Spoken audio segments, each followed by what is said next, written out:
ஒரு பக்கா கதை மச்சான். நம்ம கதையில ஹீரோ இருக்கார்ல, கேளு. நம்ம கதையில ஹீரோ இருக்கார்ல, அவர் படத்துல பெரிய ஹீரோ மச்சி. ஃபேன் ஃபாலோவர்ஸ்னா அப்படி ஒரு ஃபேன் ஃபாலோவர்ஸ். யாருக்கு மேல அது பெரிய பெரிய ரசிகர் பட்டாளம் மச்சி. தரையில நடக்க கூட விட மாட்டாங்க. அப்படி கையில தாங்கியே பிடிச்சு விட்டுறாங்க. அப்படி ஒரு ஹீரோ மச்சி. அப்படி போயிட்டு இருக்காரு. போயிட்டு இருக்கும்போது ஒரு நாள் ஒரு பெரிய மீட்டிங்ல போய் பேசுறது மச்சி. அந்த மீட்டிங்ல அவரு வந்து ஆக்ரோஷமா பேசிட்டு இருக்கும்போது அந்த கூட்டத்துல இருந்து ஒரு ரசிகன் கேக்குறான், தலைவரே உங்க கூட நடிச்சவங்க எல்லாம் பெரிய பெரிய தலைவர்கள் ஆயிட்டாங்க, நீங்க இன்னைக்கு முதலமைச்சர் ஆக போறீங்க அப்படின்னு ஒரு வார்த்தை பார்த்து கேட்டாங்க. சரி, அந்த வார்த்தையை தாங்க முடியாம தலைவர் ஆக்ரோஷமா கையை ரெண்டு உயர்த்திட்டு ஜெய்ஹிந்த் கத்திக்கிட்டு அந்த கூட்டத்துக்கு நடுவில் டை அடிக்கிறார். டை அடிச்சு கிட்டு கிட்டு போய் நிற்கிறார். இல்ல புரியல. இல்ல வச்சு ஆக்ரோஷமா ஜெய்ஹிந்த் அப்படின்னு கத்திக்கிட்டு கூட்டத்துக்கு நடுவுல கிட்டு கிட்டு போய் நிற்கிறார். இல்ல ஒரு மனசு தாங்கல. இதுதான் எங்க மாமியாரும் கேட்டாங்க, இதுதான் எங்க சித்தப்பாவும் கேட்டாங்க, கடைசியில நீங்களும் கேக்குறீங்க அப்படின்னு உணர்ச்சி வசப்பட்டு நிற்கிறார். அப்ப அந்த ரசிகர் பட்டாளமே வடையே முதலமைச்சர் வாழ்க அப்படின்னு கத்துறாங்க. இல்ல இல்ல இந்த இடத்துல நீங்க ஏன் கேட்கணும்? ஏன் கேட்டல? சரி அவருக்கு முதலமைச்சராகிய நான் அப்படின்னு கையெழுத்து போடும்போது கூப்பிடுங்க அப்படின்றாரு. அந்த இடமே அப்படியே ஆக்ரோஷமா கொண்டு விட்டு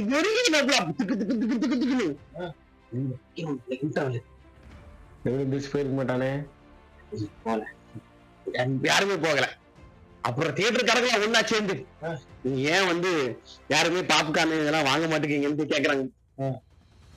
இல்ல எங்க தலைவர் அடுத்த முதலமைச்சர் ஆனாரா இல்லையா என்னாச்சு நாங்க பாக்கணும், உடனே படத்தை போடுங்க அப்படி வந்து தியேட்டர் கரண்ட்ல பிரச்சனை பண்றாங்க. ஆபரேட்டர் படத்தை போடுங்க நாங்க பாக்கணும் அப்படின்னு படத்தை போடுறாங்க. அப்புறம் கட் பண்ணி ஆச்சுனா நம்ம ஹீரோ வந்து ஜிம்ல போய் ஒர்க் அவுட் பண்றாரு.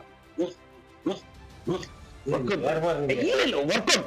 அவுட் பண்ணும்போது அங்க ரசிகரை பார்த்து ஒரே ஒரு வார்த்தை சொல்றாரு, நீங்க உங்க லைஃப் சேஞ்ச் பண்ணுமா உங்க பாடியை சேஞ்ச் பண்ணுங்க அப்படின்றாரு.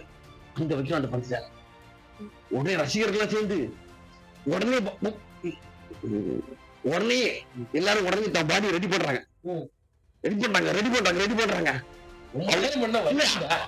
அவங்க கட்டளக்க பார்த்து பொண்ணுங்கள்லாம் கல்யாணம் பண்ணிக்கோ கல்யாணம் பண்ணுங்க அப்படின்னு சொல்லி கல்யாணம் பண்ணிக்கிறாங்க. இது வந்து 90s கிடையாது, 2Ks உடனே கல்யாணம் பண்ணிக்கிறாங்க. அப்ப அந்த இடத்துல சார் தலைவரே நான் கல்யாணம் பண்ணிக்கிட்டோம், அந்த இடத்துல ஒரு பஞ்சு வைக்கலாம், சித்திரா ரயில் அடிக்கும், சிங்காசில வெடி அடிக்கும், இங்கடா வாழ்க்கை அப்படின்னு பஞ்சு கொடுக்கலாம். ரசிகர்கள் அந்த பஞ்சு டைலாக கேட்டு ஒரு புடிச்சு நிக்கிறாங்க வச்சு